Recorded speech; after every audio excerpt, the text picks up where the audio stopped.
welcome back to Technically Inappropriate.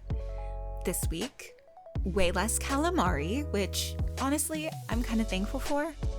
I don't know about you guys. Maybe it's just a me thing. Anyway, this week, the guys seem to be in person. Wow, big steps out here. But unfortunately, that means even more chaos, or maybe fortunately. I don't know what you guys are tuning in for. The chaos? More chaos? Regardless of what you're here to listen to, it seems that we have an episode broadcasting from a cabin in the woods. Not the movie, although, you know, it might have been really interesting if it was. Any horror movie fans out there? Anyway, back to the subject at hand. Rob is given way too much power this week by having a soundboard of appealing buttons to press, which he can't help but do. We know him, we know how he works.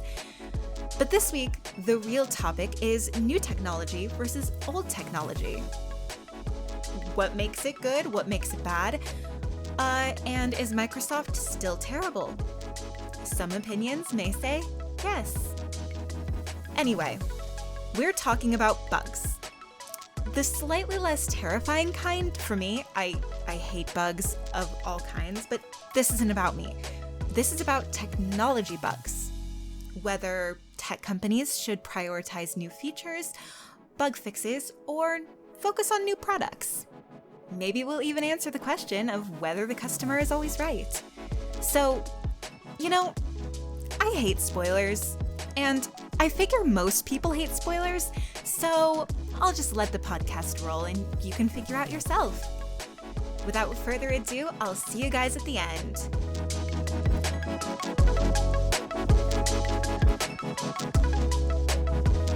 Okay. All right, because we're going to be clusters at this, Yeah. I'm going to do the countdown. All right. Are we ready? Yeah, sure. Like, Right. why do we need a countdown? Because Russ wanted a fucking countdown. All right. I did. Well, no, go ahead. All right, so All right. technically inappropriate at the cabin. Take 1, Weekend at Bernie's. scene 4, 5, 4, 3, 2, 1. Welcome. Here's Robbie. By the way, despite all that, I'm going to speak on a 5-second delay just to fuck with you.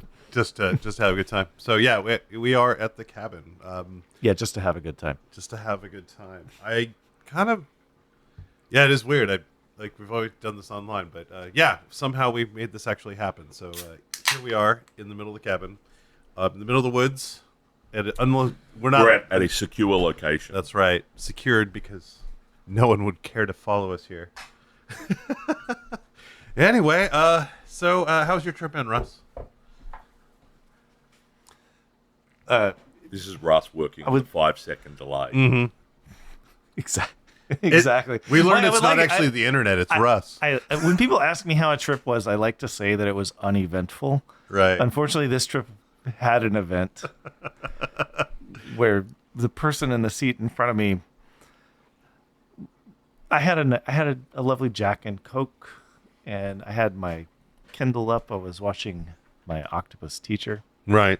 and yeah, I see Tony making a face. Now it's me. He's like making his fucking dirty hippie face.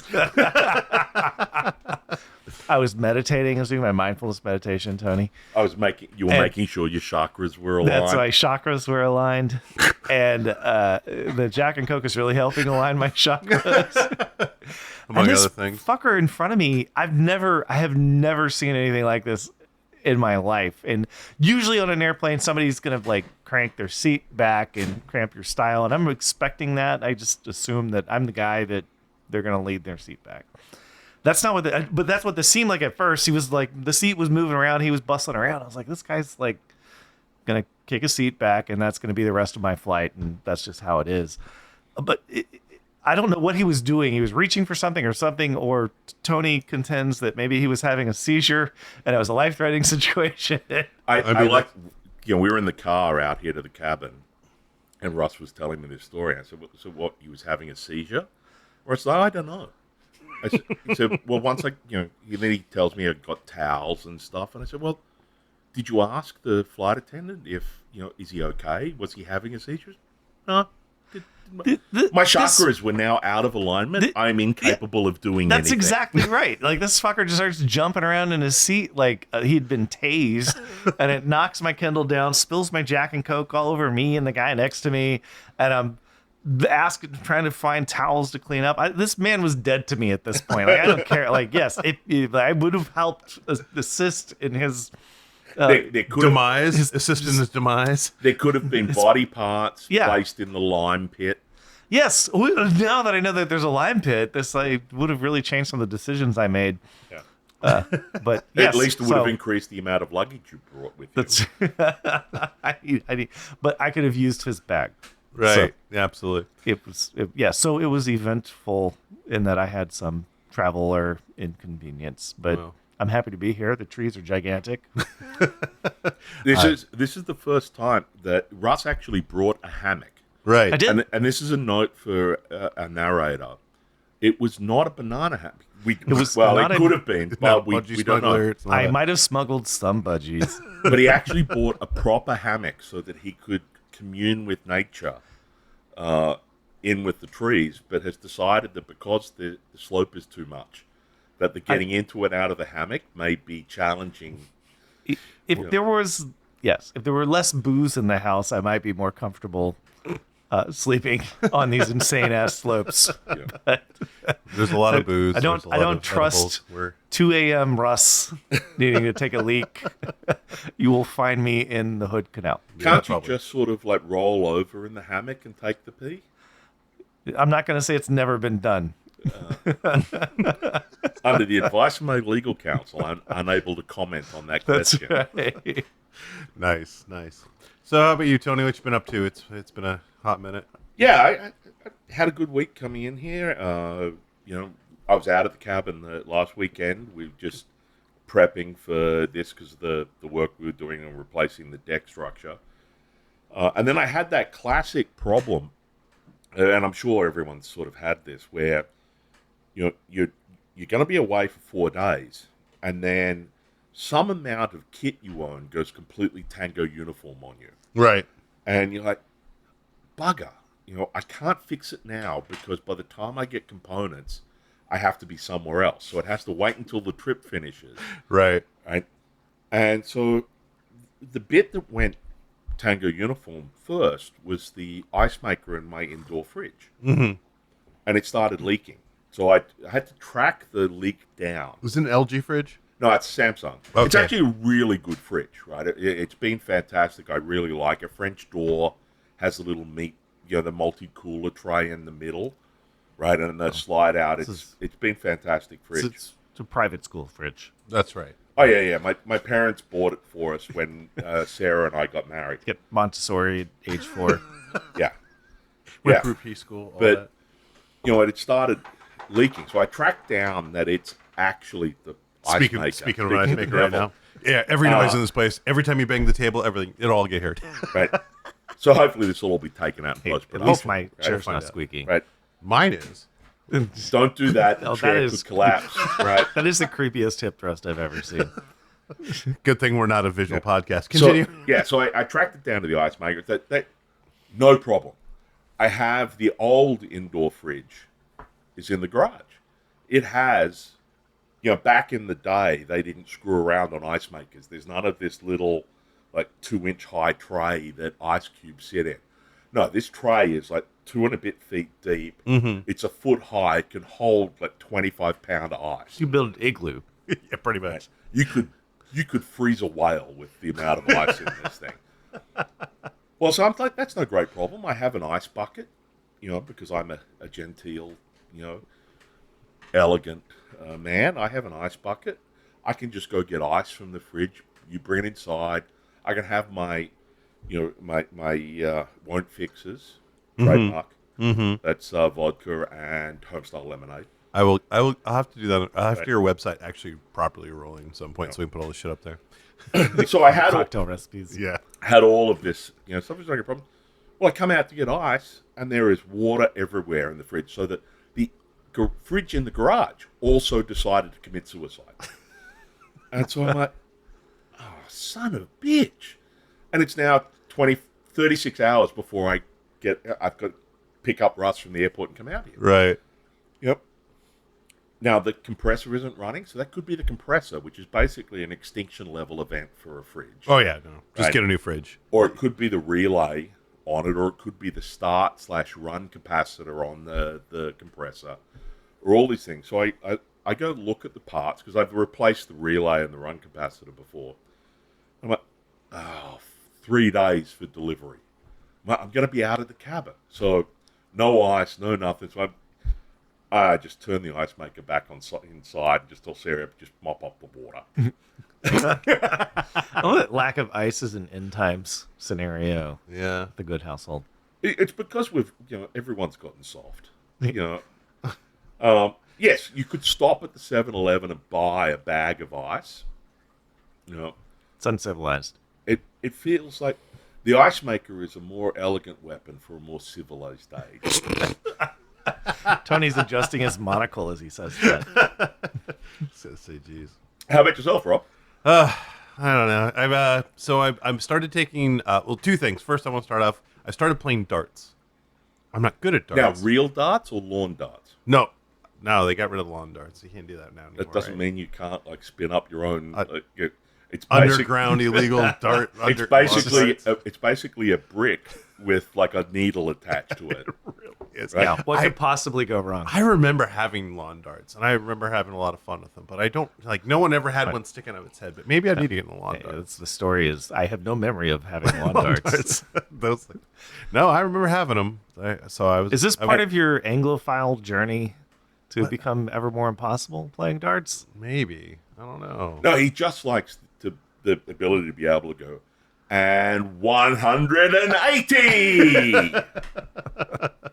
I hit the button again. I don't. We're using this Zoom thing, and it's like, it's got all these weird features on it. Like when I'm like,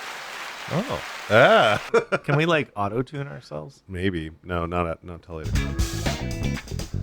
That's bringing the fun. You should have hit that button when you were doing the chair hip thrust. Oh, right, yes. Let me go back. Stop. So no, I started playing darts. I don't know, just my girlfriend's really good at darts. She grew up in a Midwestern household. That's all they ever did there is play, like white man sports, bowling, darts, all that shit. Dominoes, yeah. So I just started getting into it. So I've been doing that, and then the other thing I've been doing is I've been taking a photography class underneath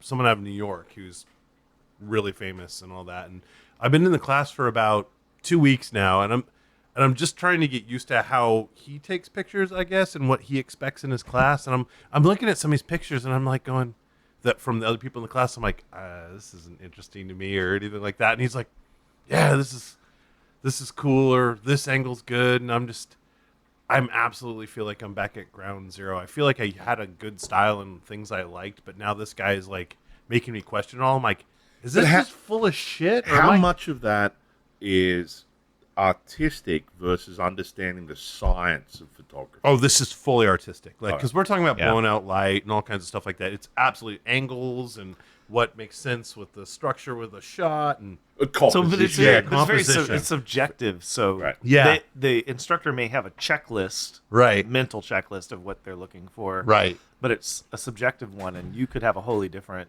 checklist that's equally valid. Right. I think I think it's pretty clear that if Rob's doing it, it's probably wrong. I agree. I was trying to be nice.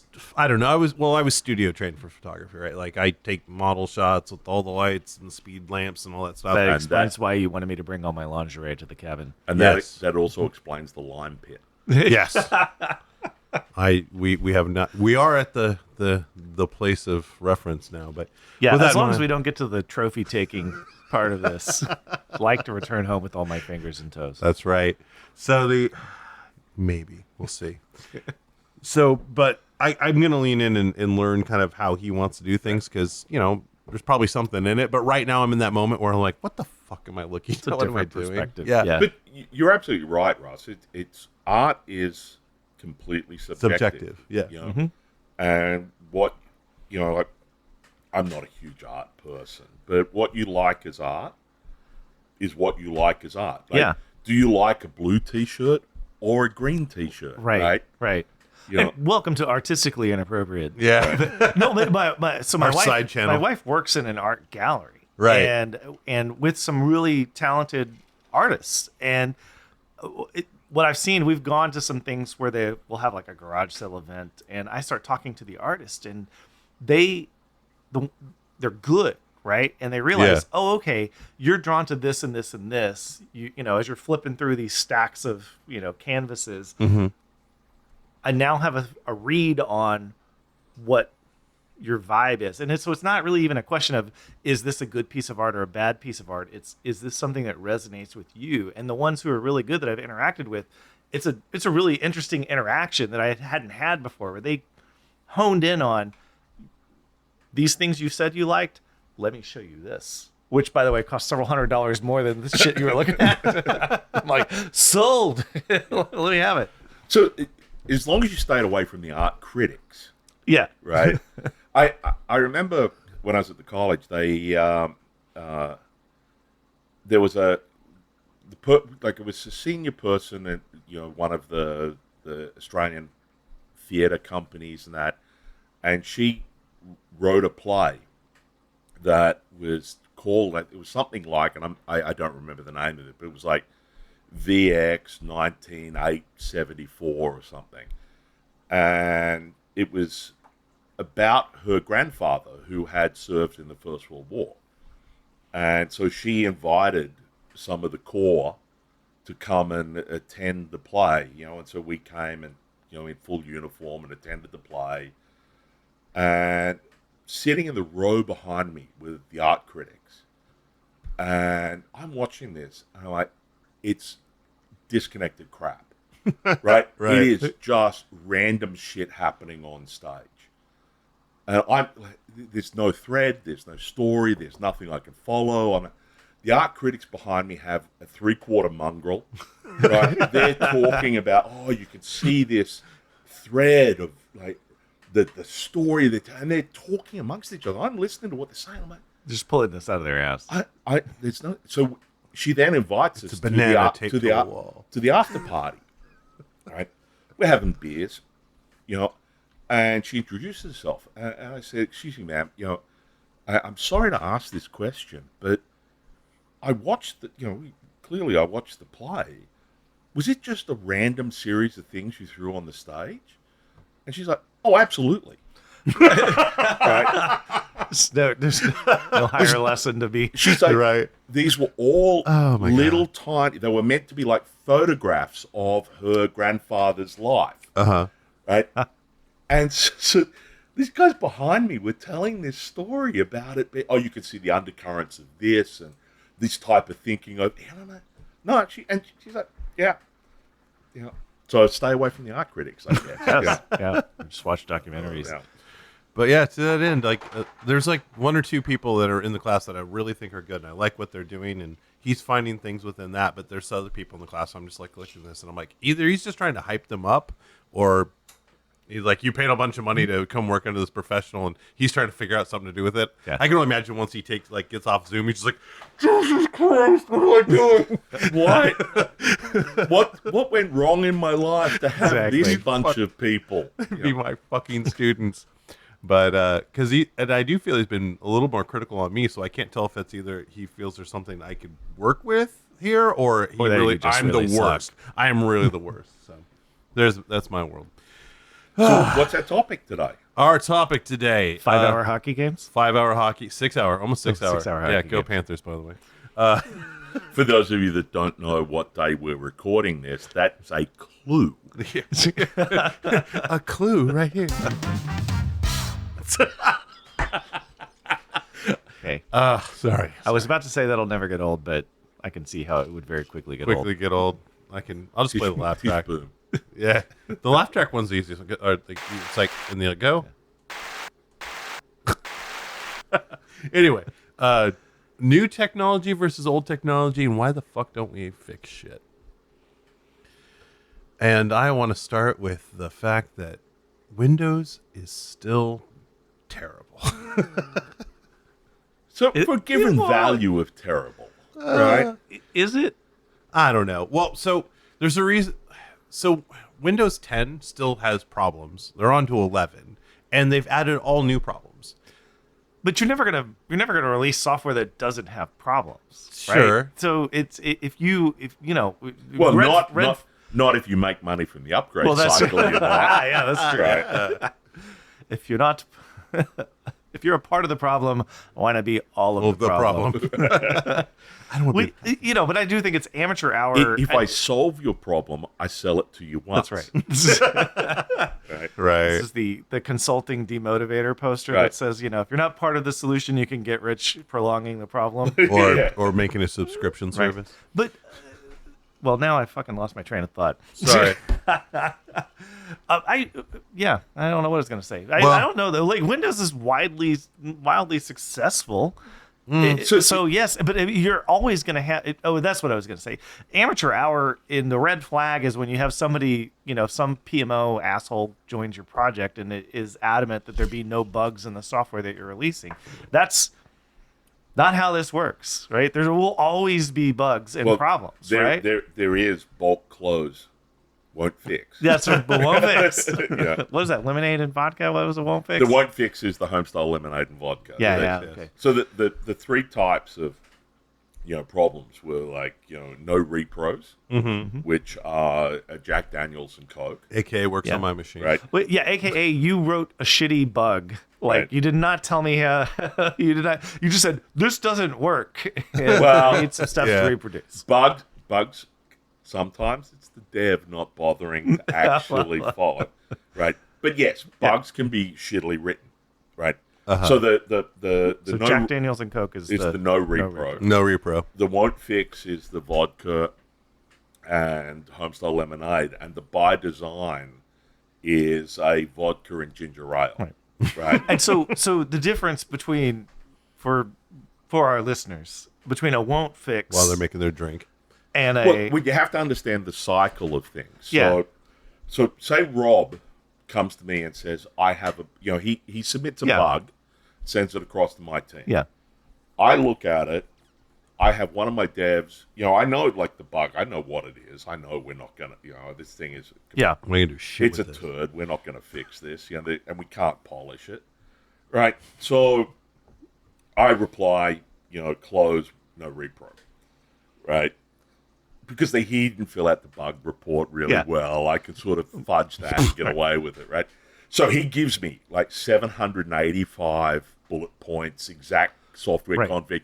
He hands me a link to a downloadable version of the virtual machine where he's duplicated the problem, snapshotted it immediately before clicking this button, it will fail, right? And then I get that, and This then never happens in software. You send by it the way. back and say that's, that's a won't fix. Uh-huh. Right. And then Rob gets that. He reopens the bug. He sends it back and explains why it is absolutely fundamentally critical to his team. Key account affects millions of users. His team has to have this thing fixed. And then you close it again and send it back to him as by design. Right. Right. That's the. I do want to point out, like the the life Venn, cycle Venn of a bug. diagram of this, everything that we're talking about falls under won't fix. It's just why we won't fix fix it. it. Either we won't fix it because fuck you, or we won't fix it because it's working as designed, or we won't fix it because we can't reproduce it. But it's all won't fix. Or it has happened. We won't fix it because this bug has been out there so long. People have wrapped their own software around it now, and now it's a feature. Well, that used to be the sort of the tagline for Digital Equipment Corp. DEC would guarantee from Vax version to Vax version that they had bug compatibility. The bugs will still be there. What a pledge. Well, because people had built so much software that depended on the OS working this specific way, Right. that even though it was wrong, they would guarantee that it would still work that It's incorrect sweet. way. Our bugs are backwards compatible. Right. Oh man, I've never heard of that before this day. I mean, Well- I know it existed. I just never said it out loud. So all of this is around the won't fix scenarios. Right. What about the maybe we would fix it, or maybe we don't, or why Well, would no, why would we would not like to wanna fix it, but we're off building the new feature, right? Yeah, that well, that that's- happens all the time. Well, because I would back when I worked at Microsoft, I would categorize this as being the fact that no dev wants to work on setup. Right? Because you can never win with setup. Mm-hmm. You either No one wants to be the setup dev either. right. You either get a pass. I think I would have done that. You either get a pass because it actually set up correctly, which means you actually just achieved the goal. Right. You cannot overset something up. So the only thing you can do is lose at setting up. Mm-hmm. Right? So many devs don't want to work on stuff that's like there's no real no senior exec is going to drag me up and say, hey, I fixed a bug. This gentleman, Rob, here, fixed a bug that has been in the code base for 15 years. Right? I would like to award him Bug Fixer of the Year. Right? So they all want to work on... Thank you. They all want to work on new stuff. But I think, so some of this, the problem is there is a size thing. Rob and I, I'm looking at staring Russ down right now. In person. Rob and I worked at Microsoft. So, we ship software to millions and millions and tens of millions of people. Mm. And so, I worked on Visual Studio, which is not as big as Windows, although I did end up working on Windows as well. But most of my career was on Visual Studio. And we had between 12 to 18 million to 18 million professional devs that work with Visual Studio. And I was running Windows kernel, which might be why I'm so critical of Windows. And Windows had like a billion PCs, something around a billion PCs at the time running Windows. And so when you make a change, you are affecting possibly a god-awful large number of people. Mm-hmm. And so if you don't have pucker factor when you're making critical... It's part of your scoring card. Yeah. When you're making critical fixes on stuff... Part of the triangle. With that amount of users, what that tells me is you don't understand the scope of your problem, right? Whereas today, because everyone has moved to this web-centric... auto-deploy, cloud continuous model, integration, continuous Mm-hmm. deployment. It's like, if I screw it up, the worst that can happen is that We'll fix I got to it. run my Terraform again. Right. We'll be down for like however long it takes for the CI process to push another image to the server. Or a rollback. And the fix is basically people hitting F5 in their browser, right? Mm-hmm. Yeah. Whereas, if we screw up something in Windows or VS, it's tens of millions of people, theoretically, going and reinstalling something, Putting a patch in or whatever. putting a patch in, knowing it exists, and so on. Well, and even on smaller scale, even if it's not, a commercial product like Visual Studio, what I've seen, from Oracle days and whatnot is not, different customers have different governance processes. Tony, get more ice. Yeah, we gotta keep the drinks We're just flowing. motioning around to set the... I put a picture up on our Facebook. If you're not aware of Facebook, you should look. But we're literally around a kitchen table. Behind us, dinner's cooking on one side. Tony's on the ice maker. I'm staring out at the trees, the gigantic trees. They don't seem that big to me. I guess you've been living in Texas These too trees long. are enormous. Yeah. But that's just because I'm used to scrubby mesquite. Yes. Anyway, you're saying, or did you lose the train when you were Lost drinking? thread again. Shit. Well, thing out, and that is the interesting part about like an OS. Here's go what on. the You're thread back. was. All right. Yeah, so even if you're you're a niche product like what I worked on at Oracle, every customer has different governance processes around how they're going to take the stuff up. Some of them are just going to say, okay, here's a new install, just go. Right. We don't care. There's no assessment. And other companies are, going to have to run it through IT and do a security audit and all this. And There's just 75 layers of things we have to do before we can even if we deploy. promise, we're just saying this is a patch. This is a minor release. They still have this, infrastructure around vetting it, and it'll take months to get it out. So you can't just hit F5. I do marvel at the fact that there are very few times I've heard somebody ever say, this patch will have no impact on you. I've heard them say many, many times, this patch should have no impact on you. There's no certainty in software as much as like If it's I was talking to a customer, I'd be a lot more delicate in my phrasing. at the core of software. As far as we know, It's a 1 or a 0. The core of software, it's a 1 or a Right. 0. So But at the level we're at, it should work. what I've delivered to you is what is called a quantum bug field. And it depends on how you observe it, is how the bug solution collapses in your implementation. Are we literally saying this is quantum computing? Yeah. it's like a Schrodinger's bug situation here. If you don't open the box, Right. it might not be a bug. Well, that is the Schrodinger's bug. Is the cat could be alive or dead, right? That's Schrodinger's cat. But Schrodinger's cat bug could be the cat could be alive, dead, or not actually in the box. Right. It's in a trillion state. Right. That is the quantum physics of it. Yes, if you put the third, the fuzzy logic in there, there's no cat in the box at all. So part of the thing that always annoyed the crap out of me was bug debt, and how Yeah. like code hygiene and bug debt are closely related, but are slightly They're different things, right? Yeah. Is code hygiene being how clean is your code, how easy is to maintain, how much effort when you discover that. How many Right. corners did I cut in the last release? Right. And I can I, stopped do a calling- little bit of mop up? I actually stopped calling it bug debt. I now call it code risk because you can't really measure debt, but we can say like if you haven't put these pieces in place, this is the risk you have moving forward. So if we like haven't upgraded like the latest Kubernetes or whatever, like that's a risk you're we're taking. incurring risk. Yeah. I think that's a great thing to raise people's awareness Right. of.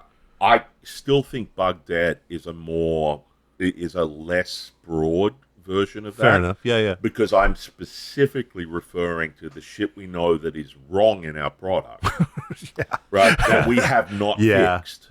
Fair enough. Yeah. Right. And I guess that would be that might be the difference. Like our shit's still working, but But it's there's a lot of like for each issue that's in that backlog, you have to do a risk assessment to determine is it worth my time? Is the juice worth the squeeze to fix this, or will we break more things, or is it such a it's such a negligible piece of work? What's the point, right? Right. At which point you just. But that's where, and we were talking about this yesterday when we were not recording. Being able to be transparent with your customers around. Yeah, I'm not. Right. I'm not going to fix this. right. Like, we're just well, if A plus the Fight Club joke, if A plus B is less than C, we don't do a recall. Yeah, that's kind of what it is. Yeah. Well, so I was explaining to Russ yesterday is that when I was on Visual Studio, we would I talk to customers, and customers look and see Microsoft, with this incredibly big organization in comparative to who they Right. how big Yeah, they are. Yeah, their own internal IT, and Massive whatnot, organization with unlimited resources and so on.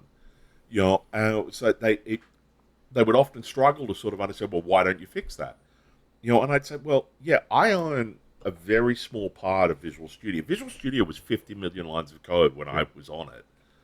And I owned a small part of it, and I had 7 devs, right? That's a lot less. Right, than and infinite there was devs. one program manager, which was me, and 7 devs that weren't exclusive to what I worked on. Right, they were just Right. the pool that I could draw from, and so it's like I can do new features, I can do bug fixes, or I can do some mix, right?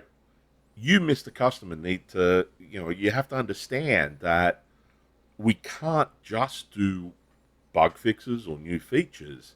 We have to do that mix because we really do have to fix bugs on stuff, but we can't stagnate the product while we fix Because eventually the product will die, Right. and then you have an unsupported product. Well, agreed. But so this actually brings the thing I was going to bring up. But now instead of a statement, I'll turn to a question.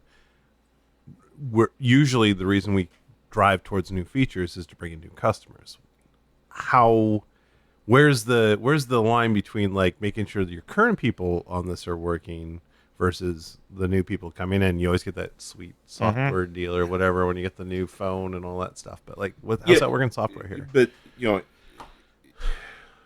so the reality for me on Visual Studio, and the reality I think for Windows, is you're not bringing in new customers, right?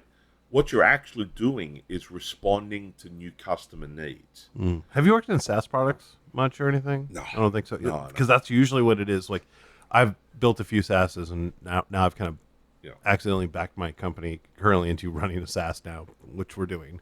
But that's usually what it is. It's like, we want to go get this new, like, you're new and shiny. We want you on our product, and we're going to build that feature to get that in. I mean, you worked with me on this before, Russ. Like, that was your whole job when we were at Defy together. Right, but implementing, but that's still okay. It's not as revenue focused, right? 'Cause you're building new shiny thing, with some dollar number attached to it, right? Where you're saying new shiny thing will generate X dollars, right?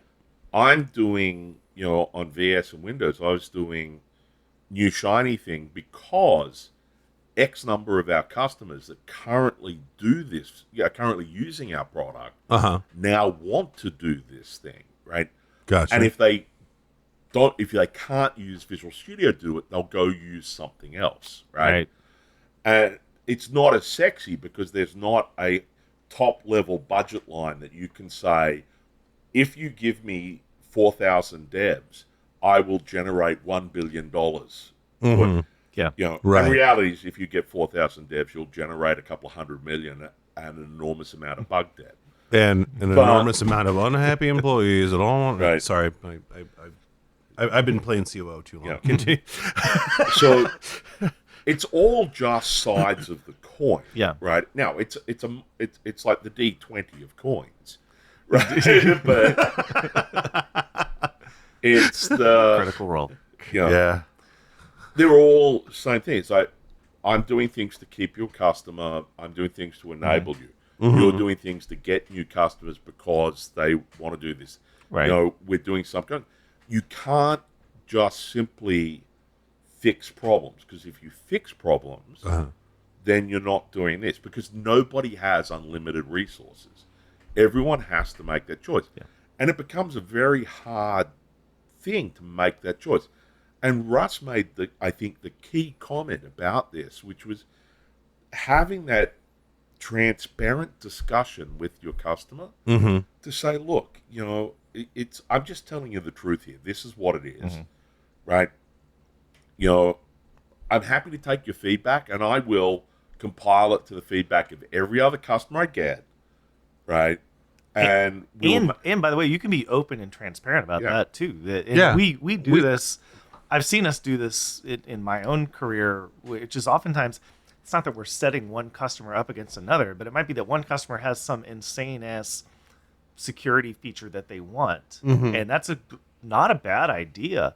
But when we start interviewing the broader customer base, everyone else says, well, relative to everything else that we want on our list, that's not that important, right? And so we can use that feedback to then provide the data to the customer that's asking for the insane security thing and say, look, we have, and you trust us. You have to close that loop. But you have to close the loop. Yeah, Right. absolutely. I agree. That's the part, and that's where I think a lot of times we fall down in the software industry, is not communicating or not building those trust relationships with our client. We're too busy screwing them. We're selling them shit that doesn't exist, and then failing to deliver it and changing the plan in the middle. Well, I don't. That might be what you guys did at Oracle, but at Microsoft, we were actually completely above board, right?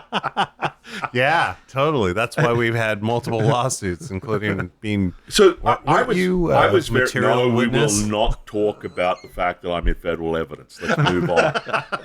I am too now. So anyway, But the yours is for a completely different chapter of law. I know. Right.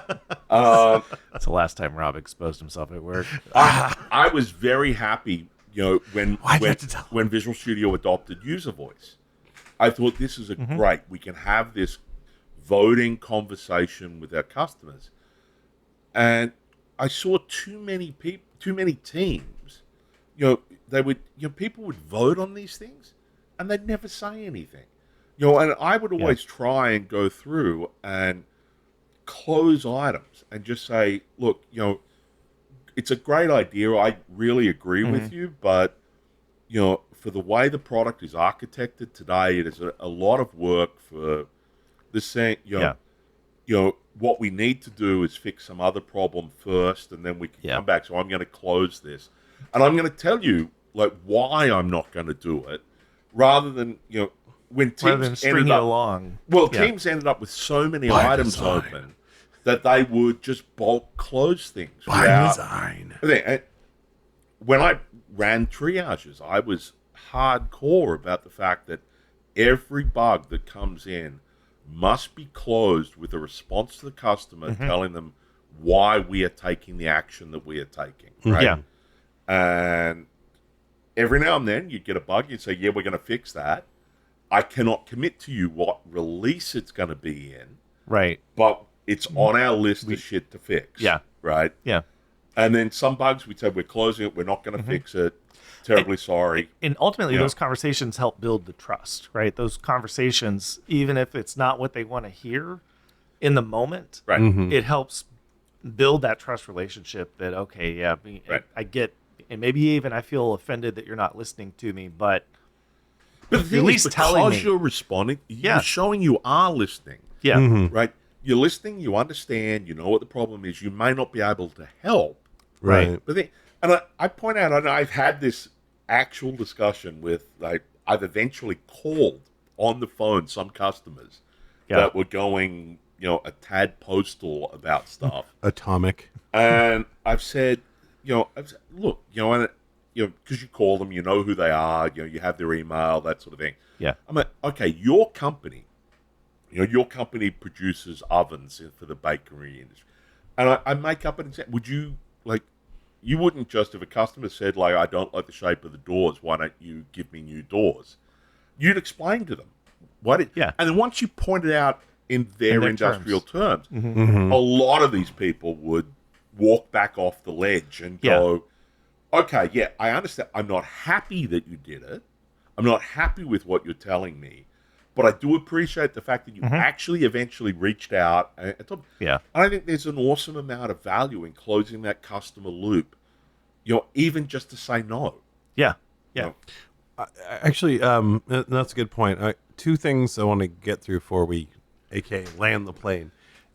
Your last, or I guess it's still kind of your current gig, but one of the interesting pieces that you bring to the table, and I don't think we've talked about it at all, is you're kind of been working on software that's kind of been deprecated, but your whole company's game plan was to be no, let's keep this stuff kind of working for the food industry and stuff, right? Well, that was what we're doing, but what we're doing now is new. Right. Yeah. So, I mean, certainly some of what's keeping the lights on is helping expand and keep alive a legacy product, but right. And we're moving further and further away from that. But what's interesting is the fact that the company that started it. Well, yeah. And I'm trying to generalize to not. It was largely in response to trying to keep the names out. Yeah, exactly. The innocent. It was or largely the guilty. A lot of what we did for the first few years I was there was around filling the gaps that the giant vendor just wasn't going to fill. Right. Yeah. And we all know who the giant vendor is.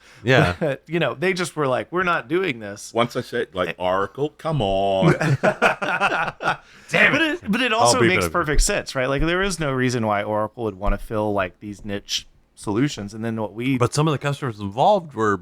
Well, yeah. And then that's where we that's where we come in to say, okay, well, we know Oracle's not going to fill this gap, but we've also seen that this is a common problem across the industry that more than just one of you wants. And the big vendor's not going to do it. Right. So, but now we can create productized solutions that are bolt-ons or, extensions to what they have that standardize that problem. And at which point then we can make margin because it's not just a T&M customization for one customer. It's a product that we're building. And that's a lot of what we had been doing. We were moving away from that now, but yeah. But it does, right. That's an interesting thing in the industry is that it's that gap fill. There is, you would think, right? You would think that if you could make money on it, then there's Yeah. no reason that Oracle wouldn't want to make couldn't money make on that. money. Right. Yeah. Yeah. But then you get into internal politics Yeah. in Oracle. And Right. it's the same in Microsoft. I'm not. Yeah. Yeah. I'm complaining It's true. about Oracle It's From a because glass house. any big whatever. Yeah. Yeah. But if I need 7 devs to solve that problem, then there's some other manager that's saying, "Well, I want 7 devs to work on my new shiny thing as Yeah, well." right. We all Right. gotta move to the cloud and, blah, and blah, then blah. Yeah. there's Right. it comes up to some senior manager that's now competing with some other senior manager, Yeah. and so it's like you can't.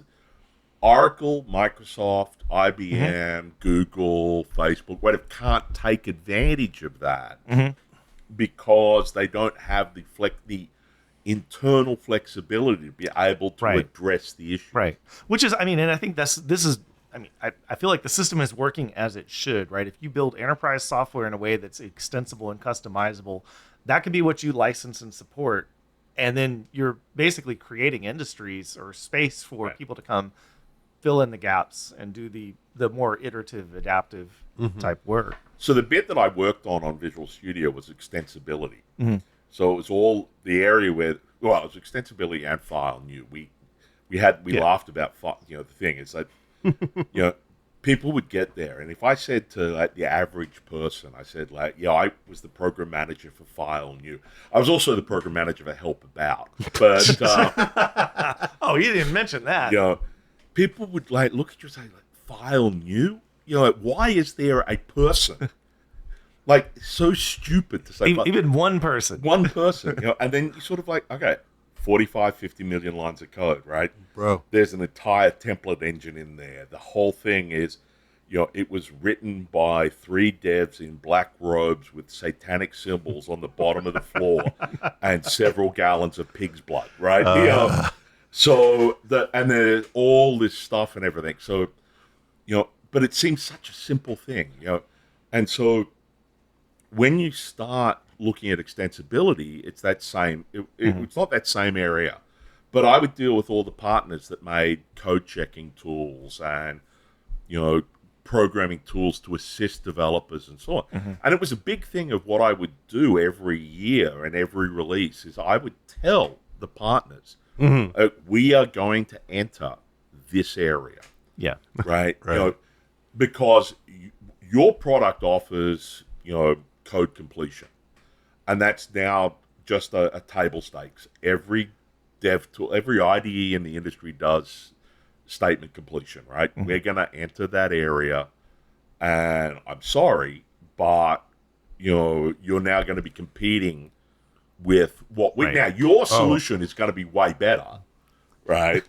But eventually, your customers are going to be saying, well, is the price delta for your add-in enough compared to the additional things you do enough to justify it? So you will see market erosion, you will see loss of revenue.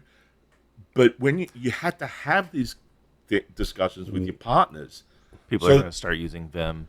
Well, I mean, my group did the same thing. I was the product manager that killed brief emulation in Visual Studio. That will probably get us a lot That of explains hate. the metal on your chest. Yeah, for sure. No, I mean, I did the same thing with my group. Yeah. I mean, we had 4 companies in the house. We were trying to fix like just Ubi, which is Windows, just where you build your new Windows machine. Ubi is out of box experience.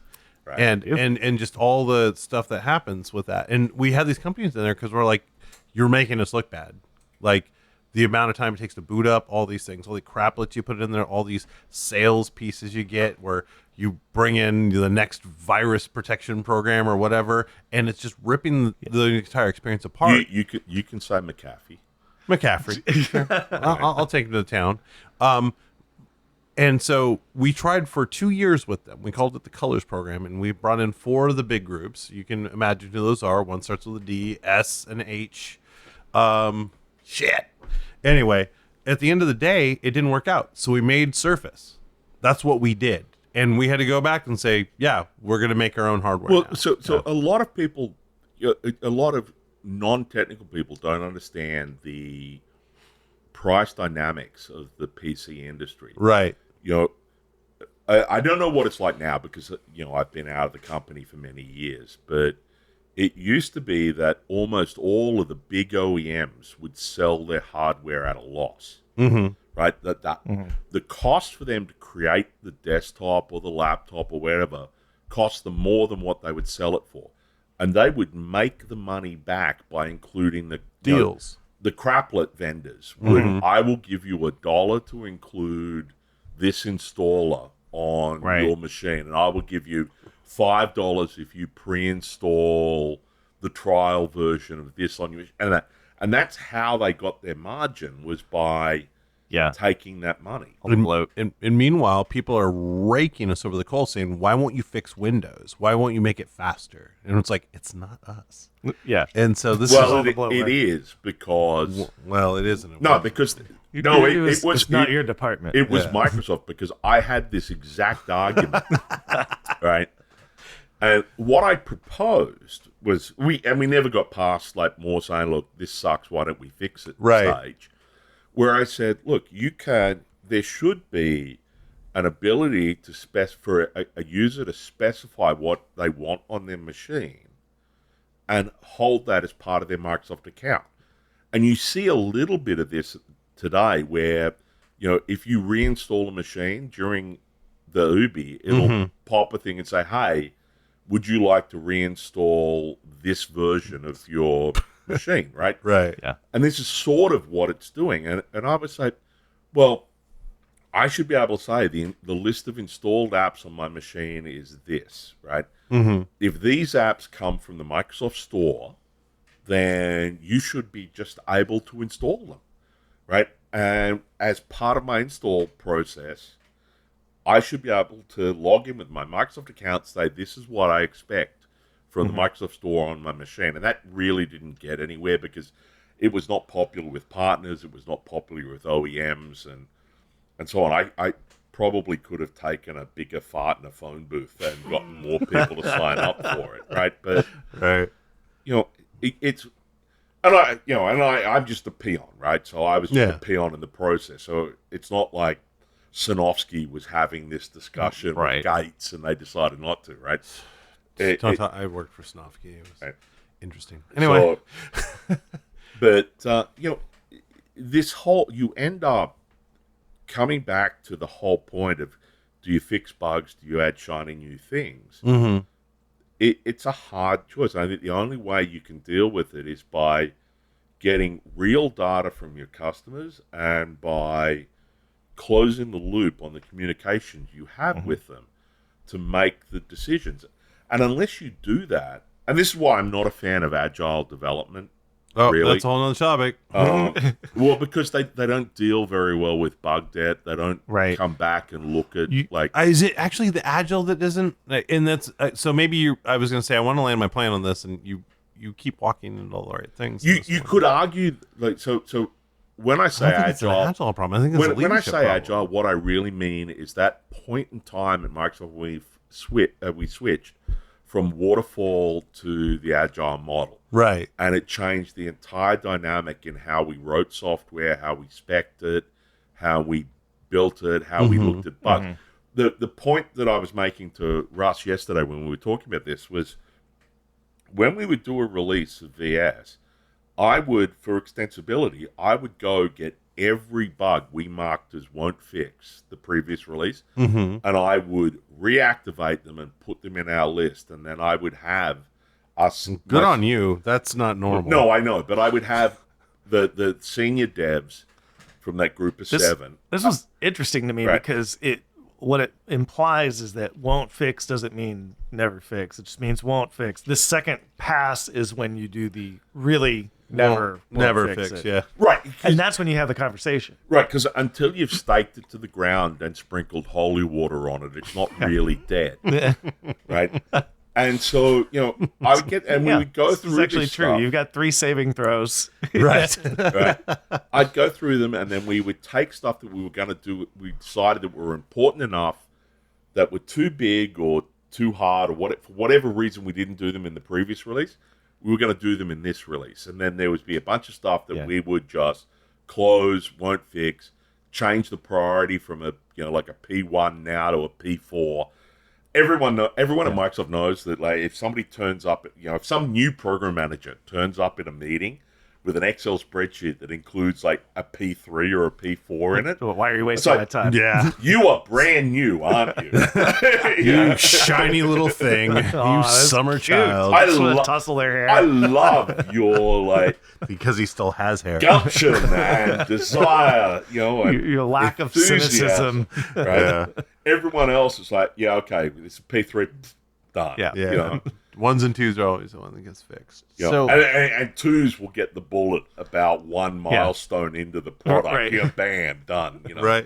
So I agree with transparency with customers on why we're doing what we're doing and the decisions we're making. Like, that makes sense. I think that is a good way to run a company. But like, outside of that, internally, is there something more we should be doing other than destroying Agile, which we can talk about later?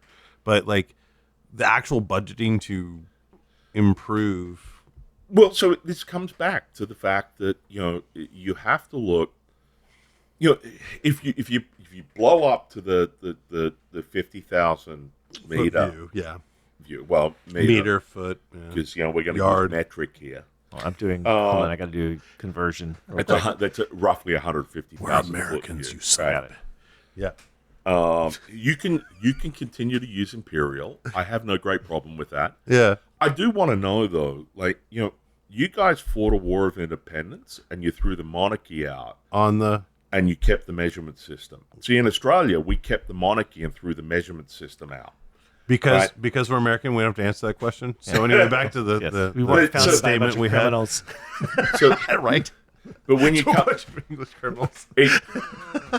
it's no longer a requirement to be a criminal in Australia. It just simply helps you. Right. It greases the wheels. He gets business There's- done, baby. There's a special lane at immigration, right?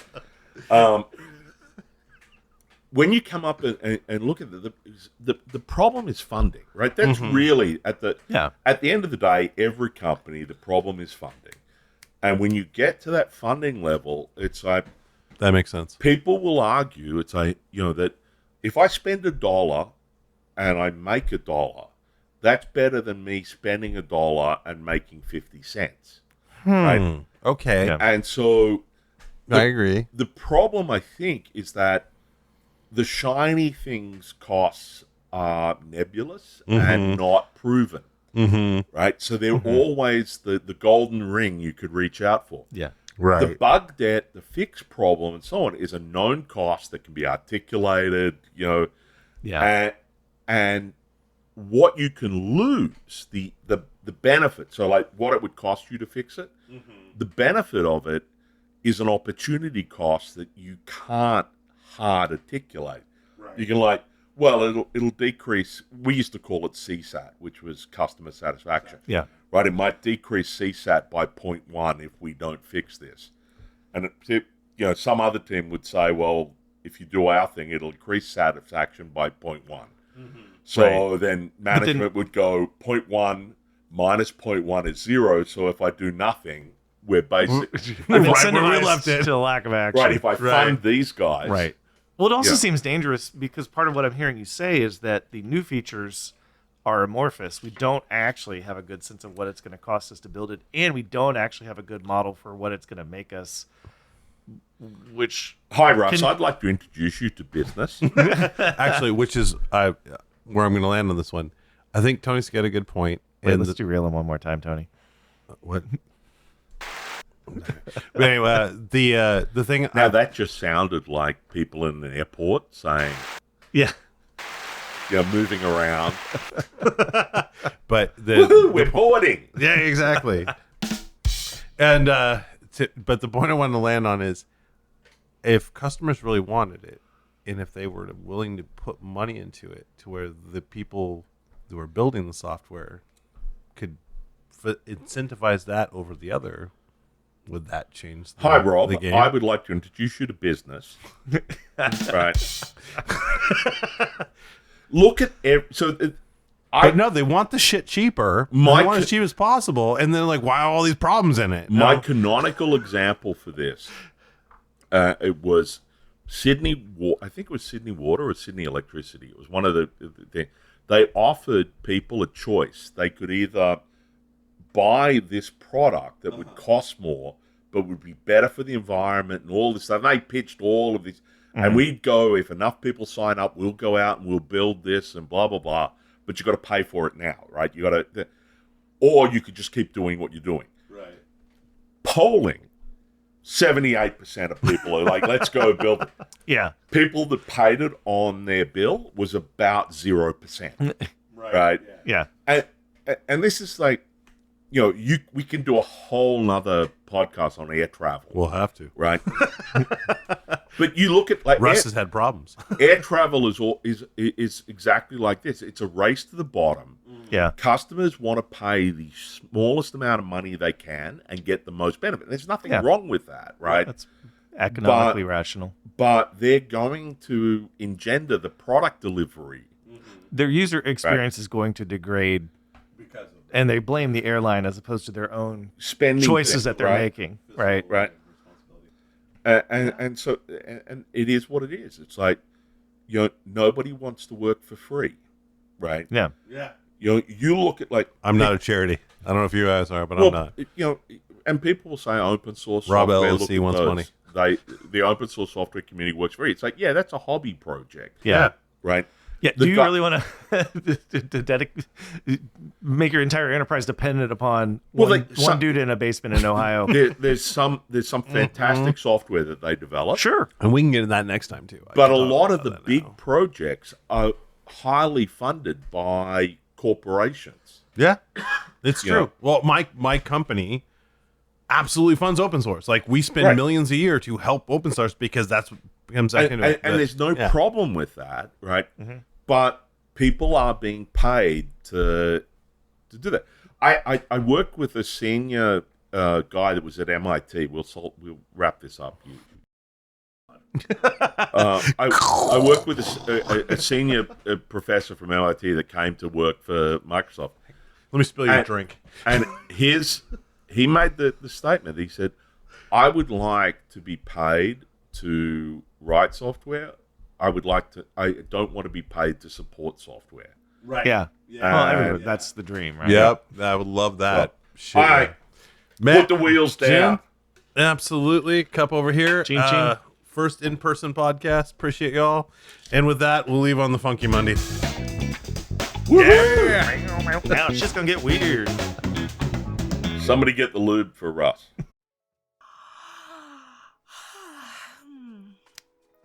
It's always good to just wake up. Where's my coffee? And oh, hold on. Fuck. Hi. Welcome to the end of the podcast. Oops. I'm not gonna lie to y'all. The reason there hasn't been an episode in a while is probably my fault. See, I procrastinate a lot, especially on like these opening and enders, for no other reason than I have ADHD. Not that you need to know that. Why am I saying this? I should talk about what we learned this week. We were talking about bug fixes, right? God, really wish I wouldn't have slept through this whole thing. I didn't, I promise. Rob, if you're listening, please don't fire me. I'm so grateful to have this job. Regardless, notes from today, right? Bugs, good, bad, maybe? Who knows? Let's see, what else did I talk about in the beginning? Customers. Is the customer always right? I say no. I had that opinion before I listened to this podcast, and now I do again. Because it sounds like, sometimes customers call in complaining, like, oh, hey, my thing's not working the way it needs to. Fuck off. Like, let technology companies do their thing. They have probably, upper management up their asses. Like, they have their lives to live. Don't get your panties in a bunch. Imagine if someone was calling you multiple times a day at your job being like, I'm unhappy. Like, I'd fucking cry. I don't know. Yeah, so that's it. You could probably stop listening now. I have other things I gotta go do. You know, people to see, places to be, all that fun stuff. Yep. This is getting a little awkward now. Please stop listening. Do I have to beg? I'm not against it, but I'd rather not. You know, now that I think about it, it's completely in my power to set boundaries. And my boundary is going to be, I'ma leave. And if you guys are still sitting here listening, waiting for more, there's just not going to be more, right? So tune in next week for whatever the fuck they have planned. I may or may not be here if Rob decides to fire me. He won't. He loves me. You love me, right, Rob? Yeah, you do. Anyway, bye, y'all. Cheers.